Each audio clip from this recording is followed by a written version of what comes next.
চিরকালীন হিন্দুত্ববাদের পরম পূজনীয় আরাধ্যে দেবতা ভগবান শ্রী রামচন্দ্রের অর্চনা উপলক্ষে আয়োজিত আমাদের আজকের এই অনুষ্ঠান।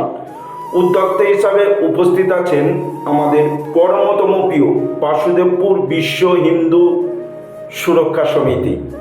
আসুন আমরা ভগবান রামচন্দ্রের উদ্দেশ্যে উৎসর্গ করি আজকের সকল অনুষ্ঠানাদি। সকল রামভক্ত ব্যক্তিবৃন্দকে জানাই আমাদের পক্ষ হতে প্রীতি ও শুভেচ্ছা। শ্রীরামচন্দ্রের কৃপায় শান্তি ও সুখের বন্যা প্রভাবিত হোক আপনাদের সকলের জীবনে। আপনারা প্রত্যেককেই দীর্ঘ জীবন লাভ করুন।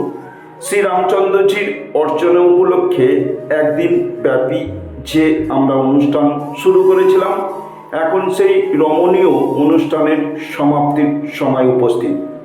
ভগবান রামচন্দ্রের আগমন ভক্তবৃন্দের সহযোগিতায় এবং কমিটির পরিচালনায় এমন সুন্দর অনুষ্ঠান আগামী বছরও অনুষ্ঠিত হোক এই কামনা জানিয়ে শ্রী রামচন্দ্রজির প্রতি শ্রদ্ধা জ্ঞাপন করিয়া সমাপ্ত করিলাম আজকের এই সুচারু অনুষ্ঠান। ধন্যবাদ। সকলে ভালো থাকবেন, সুস্থ থাকবেন এবং অপরকে ভালো রাখার চেষ্টা করবেন।